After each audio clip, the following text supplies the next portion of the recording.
Start your computations.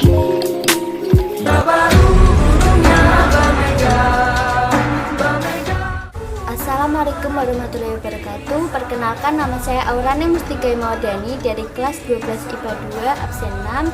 Dalam video ini saya akan mempresentasikan pergolakan dalam negeri yang berkaitan dengan ideologi, yaitu pemberontakan PKI Madiun pada tahun 1948.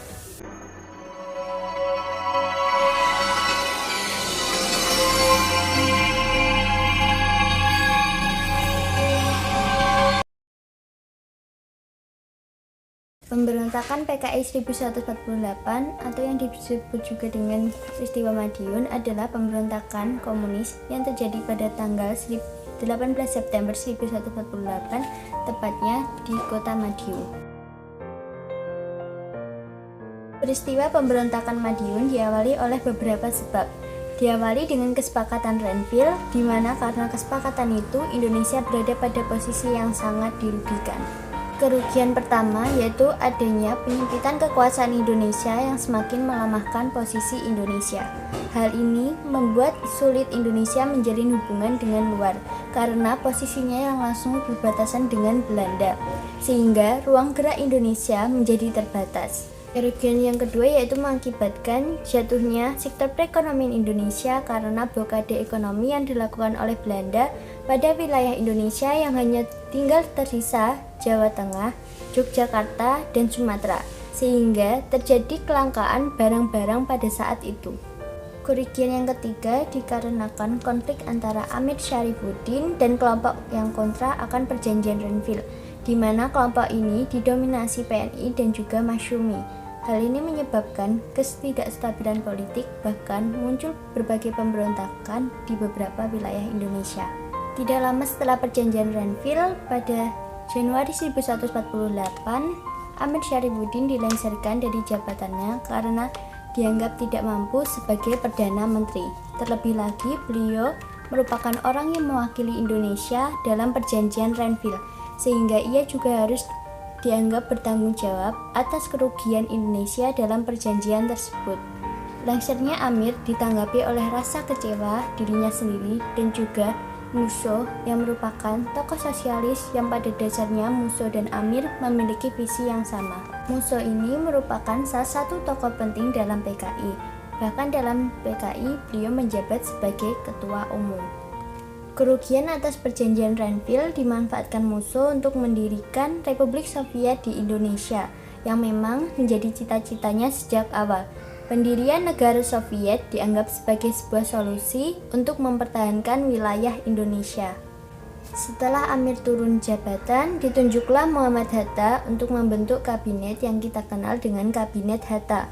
Digantinya Kabinet Amir dengan Kabinet Hatta membuat Amir marah dan ingin menggulingkan kabinet tersebut. Lalu Amir menggalang kekuatan dengan partai sosialis lainnya seperti PKI, Pesindo, PPI, dan Partai Buruh. Perkumpulan partai tersebut lalu diberi nama dengan FDR, Front Demokratik Rakyat. Jadi dapat disimpulkan pemberontakan PKI Madiun dilatar belakangi oleh tiga hal. Yang pertama, perjanjian Renville yang merugikan Indonesia. Yang kedua, pendirian negara Soviet oleh Musso yang dianggap sebagai suatu bentuk mempertahankan wilayah Indonesia. Dan yang ketiga, rasa kecewa Amir karena kabinetnya yang telah dilengsarkan. Tokoh utama dalam pemberontakan PKI Madiun adalah Musso dan Amir Syarifuddin.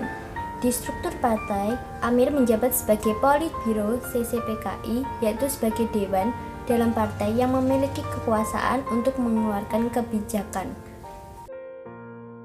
Pada tanggal 18 September 1948, Musso memproklamasikan berdirinya Republik Soviet di Indonesia di Madiun. Hal ini berarti terjadi pemindahan kekuasaan negara secara sepihak dan menyatakan berlakunya pemerintahan Front Nasional di daerah Madiun.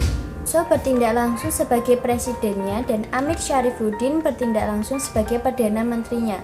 Para gerombolan PKI memulai aksinya di daerah seperti Solo, Purwodadi, Cepu, Blora, Pati, Kudus dengan menguasai kantor radio RRI dan Gelora Pemuda. Mereka menggunakannya sebagai alat untuk mengumumkan mengenai keinginan Madiun memisahkan diri dari Indonesia. Setelah itu, gerombolan PKI mulai menguasai sektor-sektor penting seperti kantor polisi, kantor telepon, dan juga bank. Kelompok PKI juga melakukan aksi penculikan dan pembunuhan pada lawan-lawan politiknya. Selain itu, masyarakat non-PKI juga dihabisi dan dalam waktu singkat Madiun sudah dikuasai oleh PKI. Salah satu korban dalam penculikan tersebut adalah Dr. Muwardi dan Gubernur Jawa Timur R.M. Ardi Suryo. Pemberontakan PKI Madiun mendorong Insinyur Soekarno yang saat itu menjabat sebagai Presiden Republik Indonesia untuk melakukan tindakan tegas, karena tidak mungkin dalam satu negara terdapat dua ideologi. Soekarno pun menugaskan pasukan yang berada di bawah kekuasaan beliau untuk menumpaskan gerombolan PKI di Madiun.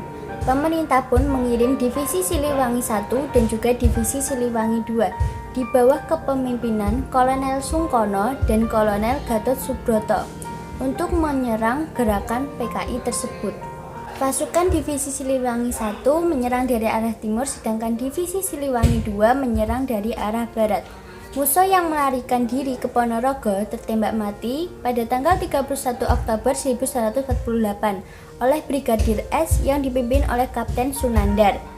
Penembakan terjadi ketika Kapten Sunandar sedang melakukan patroli. Pada tanggal 20 November 1948, pasukan Amir yang berusaha melarikan diri mengalami krisis karena TNI memblokade pasokan makanan untuk mereka. Banyak mayat pemberontak yang ditemukan dalam keadaan kelaparan ataupun dalam keadaan sakit.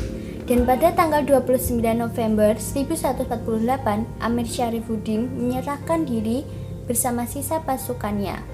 Dan pada tanggal 20 Desember 1948, Amir Syarifuddin dieksekusi mati. Operasi militer yang dilakukan oleh TNI berjalan dengan sangat cepat. Hanya dalam waktu kurun dari 12 hari, TNI kembali merebut Madiun dan juga daerah-daerah di sekitarnya yang sebelumnya dikuasai oleh PKI.